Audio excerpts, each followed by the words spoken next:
Estamos en Plaza de Mayo, mi nombre es Gabriel Levinas, y yo pensé que teníamos un quilombo en Plaza de Mayo, pero me doy cuenta que esta gente que ahora vamos a entrevistar a uno de ellos tiene más quilombo que nosotros, más incomprensible.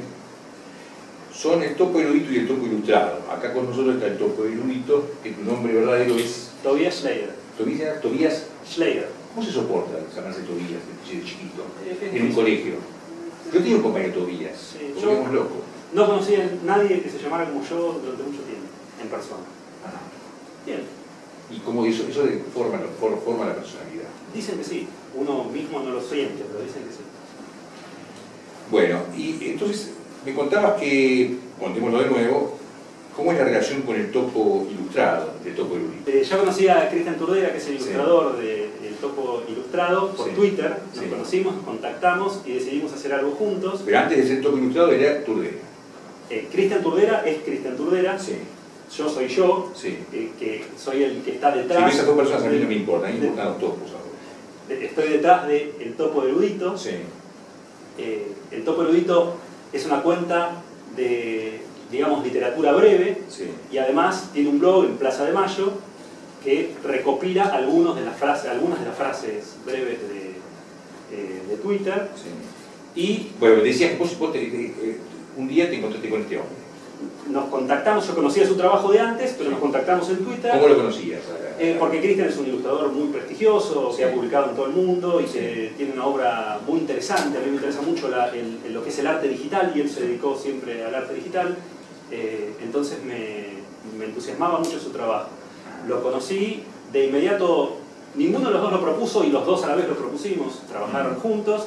Estuvimos varios meses pensando exactamente qué hacer y decidimos lanzar, en principio solo en Twitter, una cuenta conjunta que es el Topo Ilustrado. Esa cuenta hoy se tradujo en un libro de Ediciones de la Flor y una muestra que inauguramos hoy, 14 de marzo, a las 19, en la Galería Mar Dulce, de aquí de Palermo. La idea que te da este libro es, por un lado, un ilustrador que es algo más que un ilustrador, ¿no? Como que atrás de estos dibujos hay un pintor, ¿no? Un tipo que tiene una visión del arte que va más allá de la ilustración, y además pareciera que cuando el tipo está ilustrando se olvida lo que está ilustrando y pinta. No es Sabat, que amo a Sabat, que se pone a ilustrar lo que tiene que ilustrar y lo hace con el oficio. Acá pareciera que él sigue por otro lado, a pesar de la frase, ¿no? Vos cuando le mandás la frase, él manda el dibujo. Vos ves el dibujo y ya está publicado, además. Yo veo el no tiene dibujo, vuelta atrás, ni tu frase ni el dibujo. Exactamente. Ahora, ¿cómo sentís que el dibujo te representa? Bueno, yo de alguna manera creo que la literatura es una manera de generar imágenes en la cabeza del lector. Y veo que el ilustrador, y sobre todo un ilustrador tan talentoso como Cristian, es una especie de observador privilegiado, ¿sí? Lo que hace él es extrovertir las imágenes de su mente y mostrárselas al observador posterior. Y lo que comentábamos hace un momento, yo no tengo idea de cómo él va a ilustrar la frase, pero después de ver la frase ilustrada, no concibo otra manera de ver esa ilustración que no sea esa. Yo cuando leo tus frases, la razón del búho, mirar los 4 lados de la noche. Me pasa lo mismo que me pasa cuando veo una pintura, ¿no? Digamos que, además de las interpretaciones que puede tener la frase, pareciera que lo único que hace es meterte en un mundo, pero que el mundo es mucho más vasto que lo que la frase te indica, ¿no? Y eso me pasa con todas tus frases, ¿no? Cada vez que veo una frase, estamos hechos de fragmentos, el material genético del tiempo, de historias, somos las partes sin un todo. Vos al mismo tiempo estás sintetizando. La idea es que cada... ¿Twitter de alguna manera te acomodó el cerebro para hacer esas cosas? De alguna manera sí, Twitter es una herramienta muy interesante. Yo escribía desde antes, digamos, si bien el Topo Ilustrado es claramente un producto de Twitter, yo no lo soy, digamos, yo tengo una historia previa de escritura, y la idea es utilizar a Twitter como una herramienta o como un medio herramienta, que es una forma novedosa de verlo. Hay algunos escritores que están utilizando Twitter de esta manera. no solamente con formas tradicionalmente breves, como el aforismo o como el haiku, por ejemplo, sí, sino con formas un poco más novedosas. Por ejemplo, nosotros ahora en una segunda etapa del Topo Ilustrado estamos trabajando en viñetas sobre diálogos. La segunda etapa del Topo Ilustrado se llama Cómo dialogan los enamorados, y lo que hace la cuenta es publicar cada viernes una viñeta que ilustra un diálogo imaginario, o no tanto, entre dos o más enamorados. Ahora, cuando uno lee Twitter, no vos, sino en general, uno se da cuenta que Twitter se divide como en dos, ¿no? Por un lado, gente que malinterpreta permanentemente el tweet de algunos tipos, ¿no? Es como que vos decís una cosa y te entienden otra. A veces lo hacen malintencionadamente cuando se trata de política, pero a veces cuando se trata de política te das cuenta que de todos modos no entienden. Como que como hay una parte muy extraña, es como que por un lado Twitter logra lo mejor de uno porque uno trata de, o algunos tratan de sintetizar, de simplificar en el buen sentido de la palabra para que se entienda una idea, y lo logran, pero cuando la ponen le dan 3 retweets y de repente parece una cosa maravillosa, una cosa idiota al revés, y le saca 400, ¿no? Es decir que, ahora, ¿cómo convivís con esa situación? Vos seguramente medís qué te parece tu frase y cuántas veces es retuiteada o cómo percibís el resultado. Bueno, yo me fijo en eso, pero no modifico nada a partir de eso. Obvio. Simplemente una estadística para saber que algo gustó más o menos. A veces la malinterpretación de una frase, sí, o la interpretación más simple, sí, da lugar a mayor difusión, sí, de la frase, ¿no? Sí.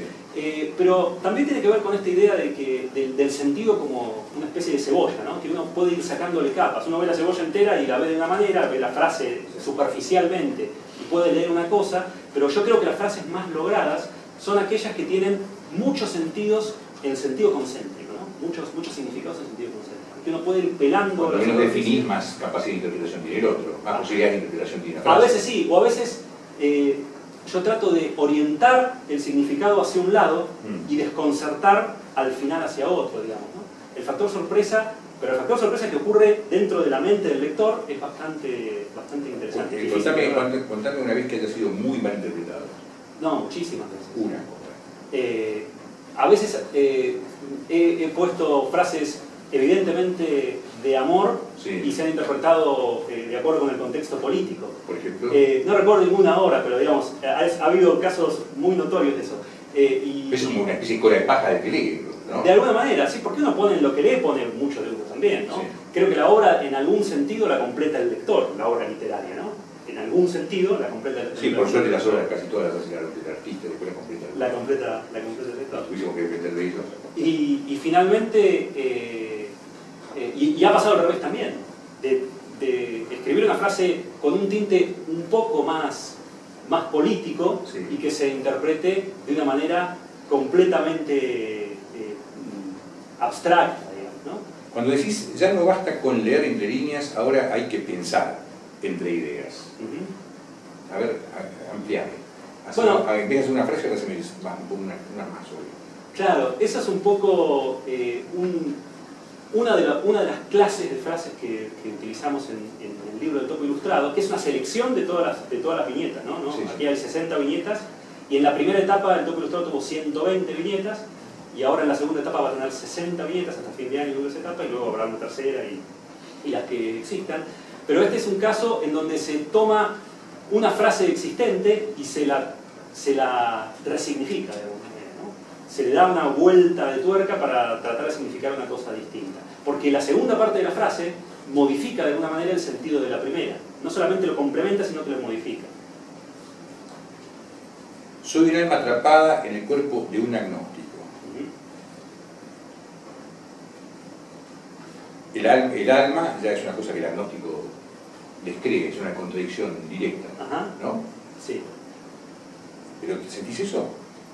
Bueno, de alguna manera, el autor de esas frases soy yo, sí, el narrador de esas frases no soy yo exactamente, digamos. El topo erudito, que es el autor de esas frases, es de alguna manera un alter ego un poco más exagerado, más romántico, más apasionado en algunas cosas que yo, ¿no? tiene una vida mucho más literaria o mucho más exclusivamente literaria que la mía.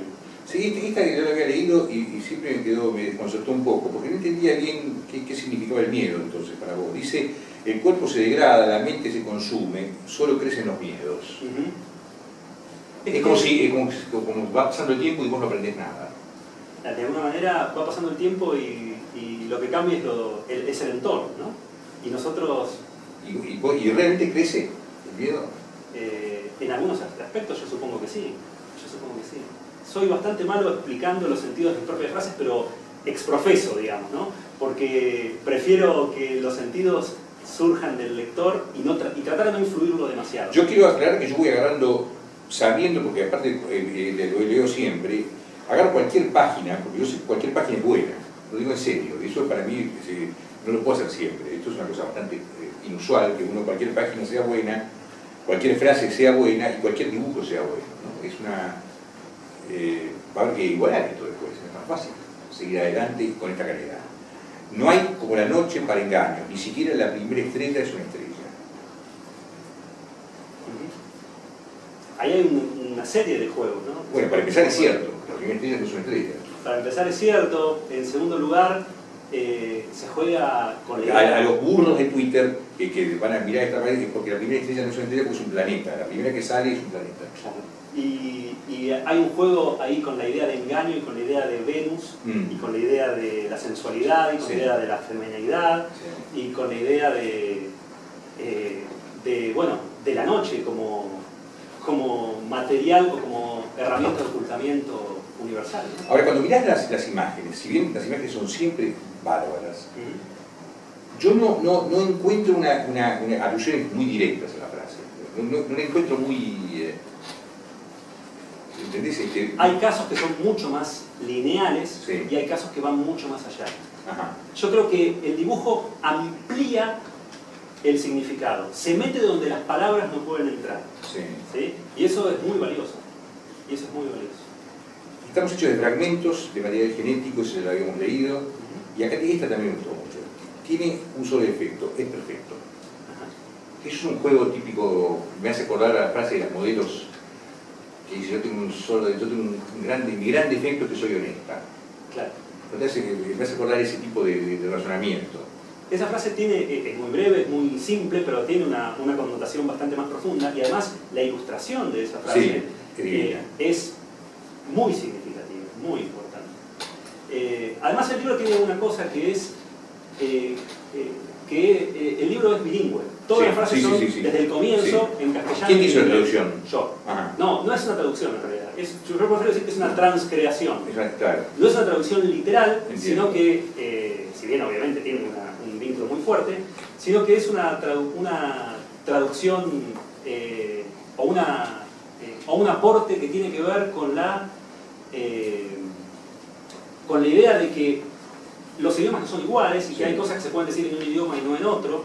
Algunas frases tienen un origen en castellano y otras tienen un origen en inglés y fueron pasadas al castellano. Todo el libro, desde la primera página hasta la última, hasta las solapas, todo es bilingüe y todas las traducciones han sido... A ver, lo que no cierra de ningún modo en este libro es que vos seas un abogado penalista. No cierra de ningún modo, es verdad. Pero además de ser abogado penalista, yo soy doctor en filosofía del derecho y por ahí viene la cosa. ¿Cuál sería la relación? Bueno, a mí me interesa muchísimo la filosofía y la literatura, digamos. Si a mí me preguntan cuál es mi actividad principal, hoy diría que mi actividad principal es la literatura, siempre lo fue, siempre escribí, leí desde muy pequeño. Bueno, la historia penal, del derecho penal, cuando se llega al punto, es una lucha entre relatos, ¿no? Sí, y si uno lee mi tesis doctoral, tendrá sus valores desde la academia, pero también tiene, creo yo, algún valor de tipo literario, ¿no? Y eso es interesante. Bueno, espero que para poder editar esto le invitamos algunos dibujos de imágenes para que la gente pueda entender de qué se trata de lo que estamos hablando. Seguramente. Bueno, ¿cuándo se presenta el libro este? Este libro se va a presentar en la Feria del Libro, pero tiene una presentación previa, hoy viernes 14 de marzo, en Galería Mar Dulce, en Uriarte 1490 de Palermo, en donde también es la muestra del toque ilustrado, y también va a estar mi otro libro en exhibición. Y otros cuentos. Exacto, otros cuentos y otros cuentos. De Tobias Schleider. Ajá. Bueno, Tobias, un gusto. Igualmente. Vayan a la muestra del topo, que es buenísimo.